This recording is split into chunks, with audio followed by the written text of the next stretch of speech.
2-2 imminent with the February 5th trade deadline a couple weeks away. Although when the Raptors were sellers, they did move OG Anunoby while I had holiday plans and I had to bail for an emergency. OG Anunoby got traded me radio show 2 years ago. So maybe there's something cooking. Let's see what Michael Scotto thinks of the trade market here a couple weeks out from the deadline. He of Hoops Hype and the Hoops Hype podcast joins us now. Michael, how we doing, buddy?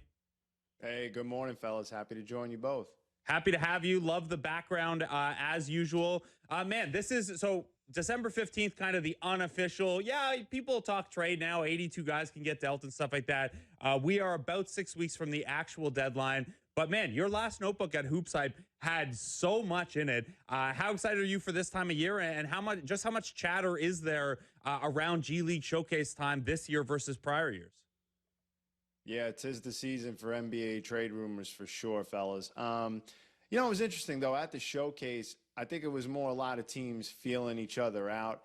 It didn't seem, Blake, as you touched on, as anything quote unquote like imminent right away. Like last year, we saw the Nets and the Warriors work out a deal on December 15th right away. It didn't seem that level of urgency, but there were some teams looking to go big fish hunting, so we'll see.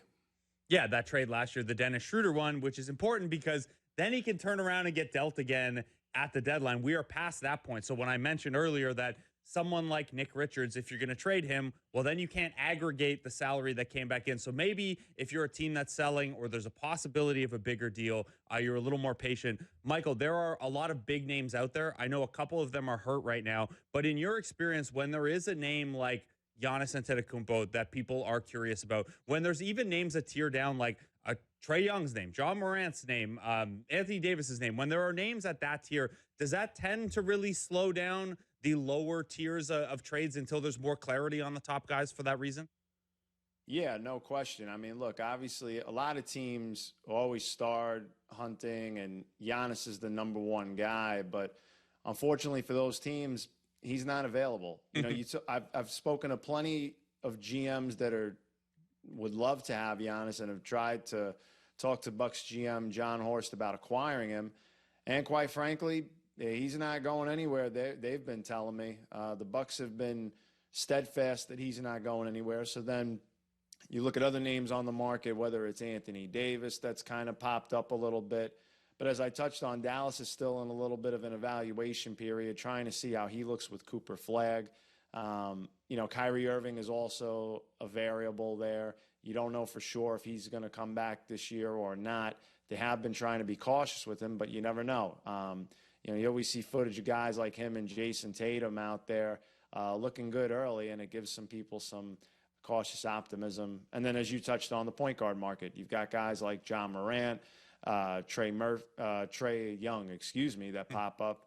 And teams are curious and poking around on those guys as well. LaMelo Ball also, who I touched on with Toronto, for example. They looked over the summer and checked in on him, and a guy like Domantas Sabonis as well. So it's all about putting those feelers out earlier so that when you do get closer to the trade deadline, you have a better idea of what that market looks like and the price tag if you're going to make a big splash. A team that I picked to come out of the East and has struggled mightily, the Cleveland Cavs.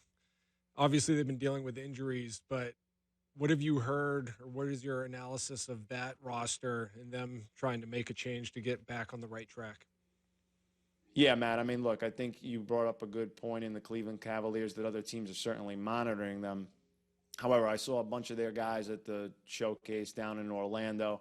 Right now, they just want to try to get healthy. First of all, they still got to get Evan Mobley back, Max Strus, et cetera.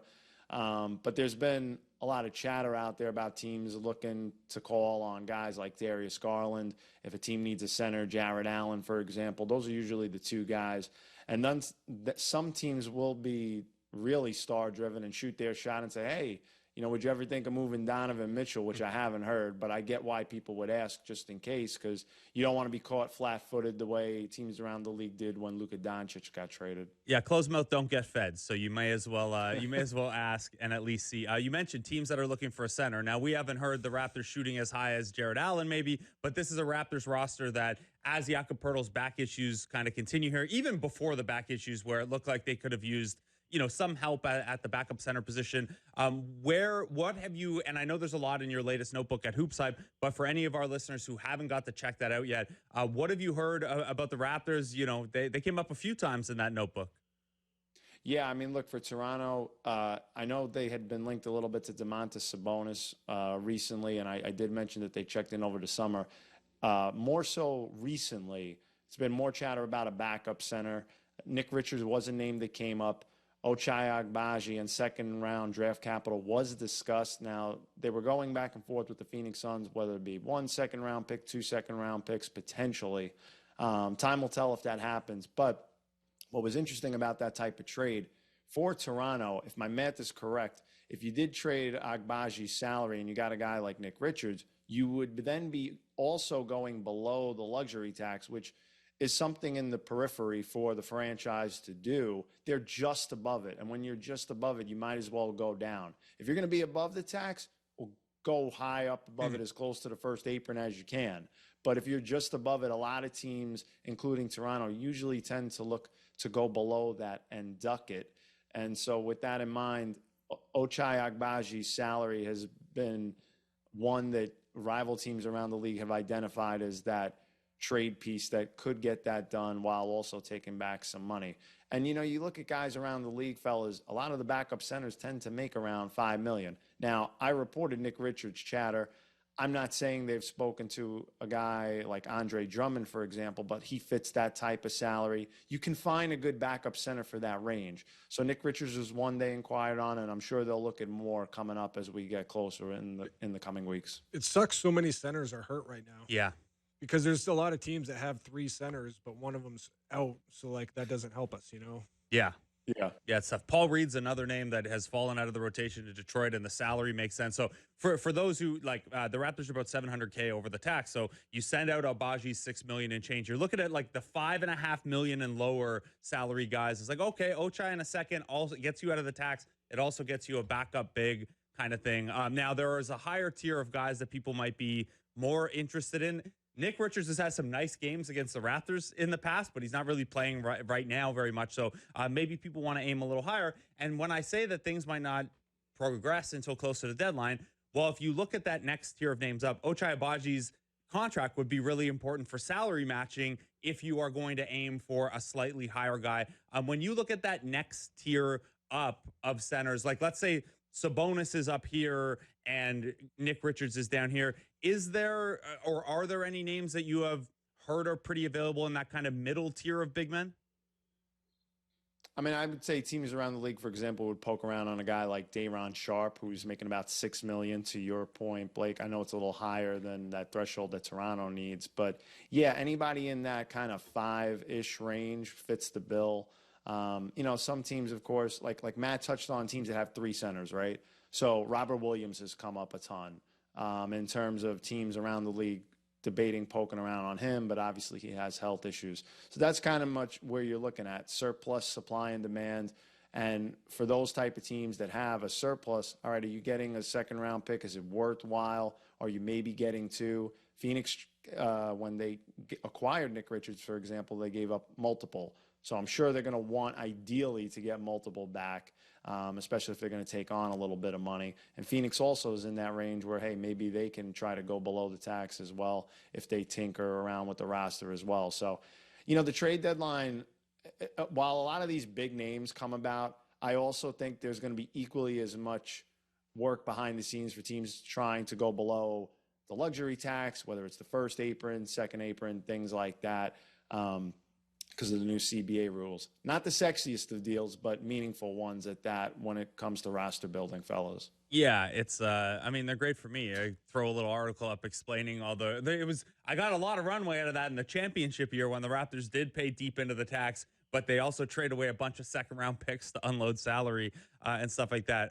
Michael, it's also possible, look, 6 weeks is a long time in the NBA. Something could materialize that we're not talking about today. Last year at this time, we weren't really talking about Brandon Ingram to the Raptors. Brandon Ingram's name was out there, but the Raptors stuff was still pretty quiet at that point. Obviously, that played out the way it did. I bring him up because I know you got a chance to talk with him, and you had some quotes from that in your latest Hoops Hype This is not related to the Raptors' needs for the trade deadline this year. But what'd you come away from that chat thinking about the Ingram fit in Toronto and looking back at last year's trade deadline? Well, one, I think Brandon's a funny guy, a little bit of dry humor, but really funny. You know, when you looked at the trade deadline last year and he was talking about, you know, 2 or 3 teams, I mean, the couple that stuck out to me towards the very end of it was I thought he was either going to be a Toronto Raptor or an Atlanta Hawk. They were both negotiating on the trade front pretty feverishly before the deadline. So, you know, he ultimately ended up in Toronto. The $40 million a year that he got essentially was something that it looked like maybe could have been in New Orleans, but wasn't as sure of a thing. And then they moved on and he got the money he was worth. It's clearly been a good move for Toronto. Even though recently they've struggled a little bit overall, I think they've had a good year relative to expectations. And I think now for Toronto, you know, you say to yourself, okay, you've got Scotty Barnes, who he touched on has really helped his game, and he's a leader for this group, and his IQ has helped his game. You've got Scotty Barnes. You've got Brandon Ingram. And now it's about, okay, who's maybe that third guy? Can you find a big fish that kind of slots everybody correctly to maybe where they would be on a championship caliber team? You have to give to get. You know, teams around the league like Jakob Poeltl, for example, but Toronto loves him. You know, R.J. Barrett was a guy that they looked at when they had the Brandon Ingram trade talks last year, and his salary would be needed pretty much if you're going to make a big splash as well. So those are the type of mechanisms you got to look at there. But overall for Brandon, he's adjusting well to the cold in Toronto, and he's loved it, quite honestly. He said he wanted a fresh start, and he would be content whoever traded for him. And to his word, by all accounts, from my conversation with him, he's loving Toronto, and he's played well for the team. Yeah, he certainly has, and one of the only guys who had a strong weekend this weekend. So that's great to hear. Michael, before we let you go, outside of Toronto, I mean, Matt mentioned the Cavs. There are obviously a lot of teams of interest when the West is so tight at the top and the East is so tight in that kind of unsettled second tier. Is there a team that you are most curious about, most fascinated by these next 6 weeks to see what direction they go in, or just how aggressive they get? Yeah, the number one team that comes up for me like a light bulb is the Los Angeles Clippers, quite frankly. A lot of teams at the showcase wanted to start poking around on James Harden, kind of get a little bit of a feeler out there, what's going on with him. Obviously, the Kawhi Leonard situation. What is the league going to do with the Raptors, or with the Clippers? Are they going to face some severe penalties for that? Time is going to tell, but that's something teams are monitoring. Obviously, teams love Ivica Zubac, but the Clippers have held steadfast for now that they don't want to move him, but he's obviously the guy with the most trade value. But a guy like James Harden, for teams that really need a guard, could certainly move the needle at this point. And his contract isn't one that's that far out where you worry as much about long-term financial stability. So that is, when I came out of the showcase, that was the team that I felt like a lot of guys were hovering over. Matt also touched on the Cleveland Cavaliers for sure. But right now they're still in a place where they don't necessarily have to make a move. They've got to get healthy, and they do think they're more talented, certainly, than their record is. But the Clippers for sure were my number one team, guys. Yeah, that's a fascinating one. Zubac is on such a good deal too. 2 more years beyond this one at just $20 million a year for a center in his prime who's very, very good. The Harden one would be fascinating. There's a lot of teams you could see making moves. Yeah. Especially in the East. It's great. It's why Michael's so valuable. Well, always, but especially these next 6 weeks. Michael, how was the showcase, by the way? You didn't stick around to watch Raptors 905 tonight complete the undefeated first half of the season? You know, it's funny. The Raptors 905 game with a Grand Rapids Gold was actually pretty intense. That was probably the best game of the showcase. It was funny because all the front office people from both sides were like talking smack with each other. But Raptors 905 kind of brought like an AAU kind of element there. All the players were standing up on the bench. The coaches were loud, raucous. Even they had like a little family fan section there. But it was the best game in terms of the talent. Guys that are NBA players.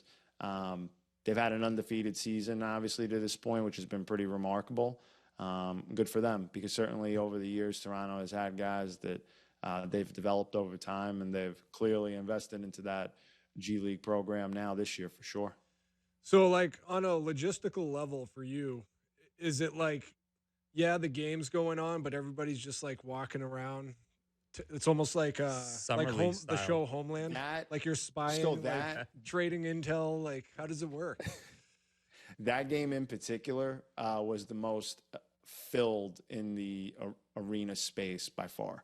There weren't a lot of open seats, which was good. But in terms of like what you were saying, a lot of times, so you got two courts you go kind of back and forth with at the showcase, and pretty much in between those sanctions, people will chat and share what they've heard, a little bit of gossip. And sometimes I kind of roll my eyes because, once you make an extra call or two, people laugh. But it's always a fun time. It's almost like going to the barber shop pretty much and all the the talk there. But no, it's good. There are guys that are watching the games for sure. There are people that have like a couple of two-ways. Like now, for example, like the Atlanta Hawks, one of their two-way guys got hurt, and another one might have as well. So they've got two spots they might have to fill here soon. And there are people evaluating players on E10s who could get two-way and some other two-way conversion guys that couldn't get converted. But yeah, Matt, big picture, it's mostly like you're roaming between the courts, pulling people aside out in the halls, and sharing is caring as far as the intel space at the showcase. Couple weeks until 10-day contract season as well, which is big for guys like David Roddy, who are killing it on X10s down with Raptors 905. Michael, glad you had a good time there. We had a good time doing this. Thanks so much for taking the time out. Always, fellas. Enjoy the rest of the day. Thank you.